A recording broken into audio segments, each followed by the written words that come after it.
Well, let's get some more reaction to this. Joining us now is Goldy Hyder, President and CEO of the Business Council of Canada. Goldy, thank you for being here. Thanks for having me. It's unfortunate why we're gathering. You know what? We've got a lot to talk about. Judy just said she spoke to you, in fact, about this earlier this week. There was that, maybe a little bit of optimism about the possibility of the trade talks and what was happening too. Now you read this and this happens overnight. What's your take and how do you feel about where things stand after what's happened again overnight into early this morning? Well, let's be clear, there was more than optimism. There was good reason to believe that through the efforts of the Prime Minister getting close to the President, establishing much more a rapport that allowed for dialogue and discourse to take place, the ability to send the Clerk of the Privy Council down to Washington to work with Ambassador Hillman to make progress on steel and aluminum and energy. And it was being very clearly broadcast that those are the sectors that we're going to be able to make some progress on. And obviously, what we're seeing here in Canada is premiers doing their job, representing their voters, representing workers and businesses in the other sectors that are not on that immediate horizon right now. And what we've got to figure out is, are we Team Canada or are we not? We need to be able to work with one voice, and that voice in a trade war requires a general, and in Canada that has to be the Prime Minister. It's time to really pull this country together to get everybody to understand that what's going on here cannot be about politics. It has to be about much, much more. And while we may have got caught on some kind of an ad that may or may not have been necessary, I'll leave all of that to the historians and the pundits. My focus is on the future. Where do we go from here now? Fortuitously, perhaps, the Prime Minister and President are going to have an opportunity at APEC in Korea to at least say hello to each other. And maybe from there, we can find a path back to some means by which we can put things back on track here, particularly for those industries, while we prepare to continue the battle on those other industries. I'm not ceding territory on autos or on lumber or anything else, but there is some sequencing going on here. And we need to recognize that at the end of the day, what's in Canada's interest is in everyone's interest. So I just want to be clear, too, and I think I'm not sure you're going to answer this, but do you believe these ads from Doug Ford and the Ontario government were a mistake? As I said, I'll leave that to the historians to determine whether they were accurate or inaccurate or taken out of context, whether they should have been done or should not have been done. My view is this: everybody is fighting for themselves. I understand it. I get it. However, if we're going to be dealing with the United States of America, where the president is the one voice, I challenge people to find me governor after governor intervening on behalf of their states who are also being impacted by these tariffs and the way in which we've chosen to do so. And so there is a lesson here. It's harsh for me.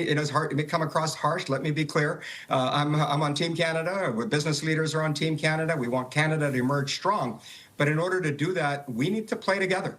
We need one voice in managing this situation, and we need to make sure that everyone is aligned with what's taking place, recognizing that some may get some relief before others do. But, I find it a little ironic, and I can't resist the temptation to point out that as premiers battle these tariffs with Donald Tariff and have been rather emotionally visceral about what's taking place, let's take a hard look at ourselves here. We have been imposing tariffs on Canadians for decades in the form of interprovincial trade barriers. So if Canadian premiers are so worried about tariffs, maybe we should make a much more rapid movement on bringing those tariffs down and take this moment as an opportunity to take control of our own destiny, of our own economy, and become a little less reliant on others. Certainly take your point on that, and it's been a very significant talking point throughout this entire trade war. Before I let you go, I just want to ask, the President and the Prime Minister are going to be together at APEC. You touched on that, and we touched on it with Judy, too.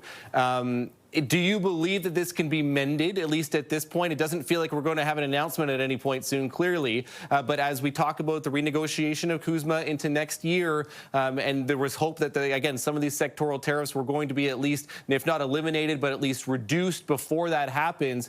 Is that hope still there for you, or do you believe that's gone until next year? Yeah, that's a great question. And here's the good news. Anything is possible with President Trump. Ask President Zelensky how far things have gone on the Ukraine question. Anything is possible. It does come down to relationships. And I think, as I said, the Prime Minister has found a good place with the President. I'm not just saying that. I'm hearing it from people very close to the President that that's in fact the case. I think he frankly likes Prime Minister Carney and wants to be helpful. But now it's time for Prime Minister Carney to ensure that Team Canada is Team Canada. We cannot let provinces have vetoes. We cannot have independent campaigns being run at a time in which there is a trade dispute that's taking place with the United States of America. We're not going to be able to win that air war or on the ground, but we can win the trade war, and we can do it with facts. We can do it with negotiators I trust enormously to get into a room and find a path forward, because you're absolutely right. This is actually the smaller piece of the equation. The long game that has to be played here is one of preparing ourselves to ensure that we can review and renew the USMCA as business leaders want across the three countries to be trilateral. And again, there's another example of where it's a little freelancing cost us some time with our partners in Mexico who are quietly making progress. And I can't tell you as many messages I received today. Most of them have come, in fact, from Mexico to say, what in God's name are you people doing up there? We're fighting hard to try and keep this thing together. And so it has to be put on track quickly. And if anyone can do it, it's Prime Minister Carney and President Trump. And as I said, fortuitously, they're about to meet face to face. Goldy Hyder, President and CEO of the Business Council of Canada. Thanks for taking some time for us this morning. Appreciate it. Thanks for having me.